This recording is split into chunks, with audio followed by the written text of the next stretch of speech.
So this is our first 2 classes we did Saturday here at Atomic, and the first one we worked on kind of a choose your own adventure in a groove of a sugar push. We used some different framing techniques in a sugar that really called for us to do proper lead and follow and be in frame and be patient and to really initiate lead and getting out of a basic rhythms and even basic positioning. So it really calls on framing. So we basically just worked on sugar pushes the whole time. We did a basic sugar push, but then the first one we did was kind of our groove slide sugar push. So we went 1, 2, where all of a sudden I created a frame to the side. So our spotlights should be parallel at about a 45. This is 2. Put your foot back. There you go. And then on 3, I'm going to ask my partner to come in for 3 on a touch. And now I'm going to take my frame, go out on 4. Now, as I gather, I'm going to use my right hand. It's going to come in a little bit to ask that foot to gather. But as I do, I'm also going to rotate. So we're going to go slide, touch, rotate.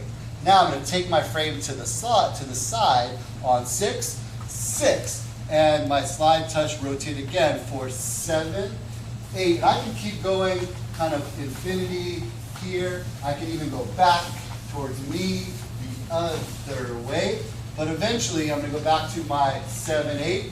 I can just go to the side. I'm going to release my right hand, step back here. So I'm going to settle away, create stretch for my 9, 10, and then back to my 1 for a basic sugar push.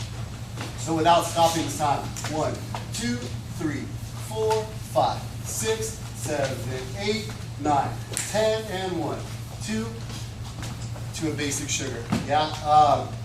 Actually, I'll do that from this side as well. So 1, 2, 3, 4, 5, 6, 7, 8, 9, 10, and 1. Then from there, we did a rotational or circular sugar. So this is the one where we slid the foot out on 2 a little bit more.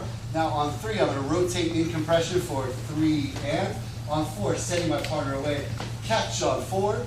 Now I'm going to send my right shoulder back on 5. And I'm using my pistol grip to ask my partner to hit that angle, that's the circular part, back onto the slot for 5, 6. And then maybe I'll do a basic sugar after that. So one more time here. 1, 2, 3, 4, 5, 6, and 1, 2, 3. And now from this side, da, da, da. 1, 2, 3, and a 4, 5, and a 6, and E pattern. Next we'll do. Awesome job. So that was first class. Our second class that we just got done with is we looked at texturizing into legato. So we're imagining we're dancing to something a little bit more groovy, a little more slow, and or pretty, right? So we just took a basic sequence and we said, how do we make that dance legato with the moves that we're choosing to do and how we approach them? So the first, we also wanted to tie in just kind of a new starter step and good technique in a starter step. So we were approaching on a boom, tick, boom, tick, boom, tick. And I just wanted to encourage you to hear the music even before you start to really dance with your partner. So now that we're here on a tick, I'm going to go to the side for boom, tick, go to the side for boom, tick. And I'm going to start opening up my partner's hip. So back away from, I over-exaggerate it, back away. I'm just doing even an inch is enough, and I'm rotating my hip away here. Then I'm going to go sailor shuffle through 5 and a 6, 7 and 8. And now I'm anchored. I'm about to go into 1, 1.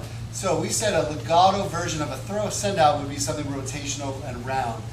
2, 3, and a 4. And I can do a basic anchor, but also just for the video, we didn't do this in class, we didn't have time today. I also sometimes will slide here on 5, 6, and then go into my sugar, 1, 2. Now on 2 of a sugar, I started to rotate my partner to the side again, just like we did in the first class, but now instead of setting them back that way, I'm going to ask them to sailor shuffle for 3 and a 4, 5 and a 6. So one more time on that sugar, 1, 2, 3 and a 4, 5 and a 6. Coming back, kind of using a flow or a sway to accentuate the legato there. You can also keep the hands, right? So I don't have to let go. I can keep the hands here into my anchor and then go right into my sugar tuck. So that's an option as well. But now we do sugar tuck. 1, 2, 3, and a 4. Right hand over. follow stretch to that rib cage, 5 and 6, and then a free spin and the follows with up, up, down. I'll demo that here in a second. Up, up, down, away. Cool? So one more time, we had 1, 2 leaders. I want to go nice and wide here, and I'm going to start to pre-lead, letting I'm not going to be here. I'm going to start to raise my right hand so my partner can feel that this is going to come over. Then I have 3 and 4, letting this shape that way, so I'm not accelerating. I'm still back here. Then 5, 6, leaders backing away, reapproaching to let my partner know that they have space there. Thank you. For the follows on that free turn, this was straight from Cameo's book. So she'll go 1, 2, up into releve for my 3 and for the half, up, down diagonal on this side, and then dragging that into a bevel close. So you have 1, 2, 3 and 4, 5, 6 and 1. Straight into that. Awesome job, guys. 1 song break, and then class number 3. Awesome. What's up, guys? This is the last 2 classes here at Saturday at Atomic for our 4 classes today. We did a connections class and a dimensions class. The connections class, we really focused on fundamentals, and I really wanted to make sure that everyone in class walked away with a true understanding of the fundamentals of basic connection and technique in West Coast Swing. So the 2 things that we really worked on were posting. Actually, I shouldn't say 2 things. It was posting, managing distance, and we talked about the Greek arrow, and we'll get into that in a second. So just to be clear, posting is the idea that we're going to set the connection as a post and stop the connection from moving towards our partner. So I increase my momentum on 1, 2, 3, and when I post, and I use my tracking step, which came up today as well, track post, I'm going to make sure that I set that post. I can visualize the post coming from the ceiling, means the connection is to the ground, and I no longer let that move towards my partner. So I set that, and then I stretch, I hinge away from this shoulder, and I anchor in place here, as opposed to maybe posting that, and then floating that post towards my partner, or making my partner chase the post unintentionally. If we're trying to lengthen the slot, then maybe that's what you do, but as a basic, it shouldn't be your basic. You need to make sure you post. So we also talked about making sure you watch some of the culprits, which is either tripling towards your partner on 5 and 6, or starting to spool and having your hinge in the middle of your body, so that lengthens your connection and makes your partner having to chase the post, or raising the connection on 5 and 6, which also will make your partner chase it. From the follower side, we wanted to really hold ourselves accountable for managing distance in frame and in our stack. And by stack, I mean having your body stacked over itself, your head over your shoulders, over your ribs, over your hips, over your feet. So when I'm moving as a follow, and I go to 3 and, my 4 is my variable. If my leader's up in my mix and they're super close, my 4 is going to be bigger. If they're already kind of away from me, my 4 is going to be closer, so I still allow myself to hinge from the shoulder, move back on 5 and 6 into my frame, and then go 1. We want to make sure that we don't have the booty that just won't quit, but in a bad way. So don't do 1, 2, 3 and post, 5 and 6, and this keeps going. You have to make sure you keep your stack. And make sure that you also don't post on 4 and then release here, keep going, and then break your frame. So you want to be in frame with a little bit of arm bend, shoulder back, and making sure that you're stacked. So that was our basic posting. And also just understanding that follows, you have to manage distance constantly in the stance. That is your never-ending goal, is to manage distance appropriately depending on the speed of the music, your partner, and the pattern. That will change constantly. So finding that space behind you and getting to a good connected place is key. Then we talked about the idea of the Greek arrow, and that there's an arrow on the ground, and the leaders are standing on the tip of that arrow, and we have basically 3 basic positions that we can hit as a leader: down the left wing, down that middle shaft, or down that right wing. Then the only question is whether or not to slope or not to slope. And we have 3 basic sloped patterns and 3 basic non-sloped patterns. The non-slope being the sugar push, the left side pass, and then the whip. Or I have the sugar tuck, the right side pass, or passing tuck or inside turn coming to that side. So we want to just slope ever so slightly on 1. you want to give all the information to your partner by count 1, so they know what you're about to lead by count 1. And that's it. Just make sure your slope, you're super clear, and all of that should start from a baseline. So you need to know what your baseline is. So if you drew a line from your rib cage to your partner's rib cage, that's the baseline. That's your 0 point. So then your partner knows when it feels like a slope. If you're doing this all the time, your partner doesn't know if it's a slope pattern or not. So make sure you have a good baseline. All right, that was our connections class. So our fourth class of the day, second class of this segment, was our dimensions class.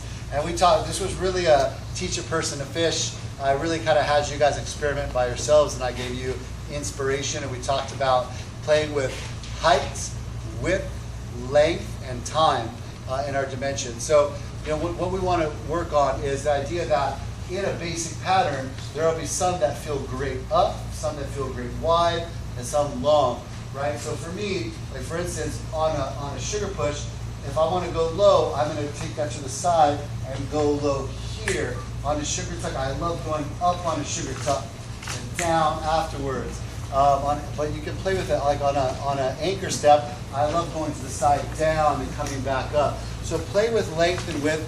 We talked about making sure that you don't arm lead acceleration for length, that you body lead it. We talked about opening up on 2 as a leader, and then making sure that you have enough momentum in the lead to where we can do a tracking step on 4, set that post, then settle away. Or we can post, have that stretch, and then float that anchor, but still having to settle at the end. The last thing we played with was time, and I gave you kind of the intro to the variance in time, which is a freeze. So we did hit, hold, and here we go. Hitting that, we used to count 5. You could do it in other places, but the most basic would be hitting on count 5 of a pattern, holding for 6, and then a get ready to go or a thaw on 7 and 8.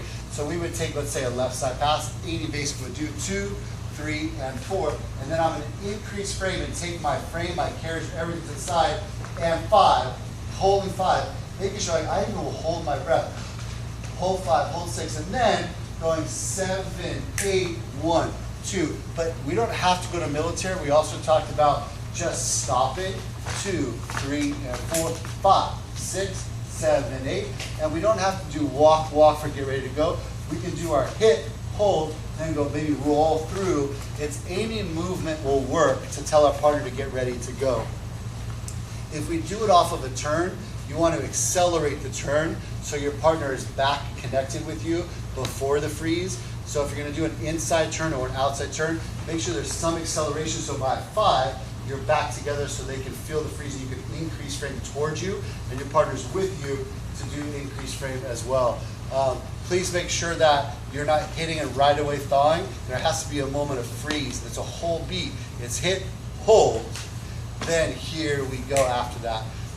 So play with your dimensions, play with, especially when you can start to time to the music. If you hear a hold in the music, this is the key. Like you can just freeze and then come out of it, right? If you hear it down in the music, like having the repertoire in your body to do this is your first step of being musical, to tie your movement to music.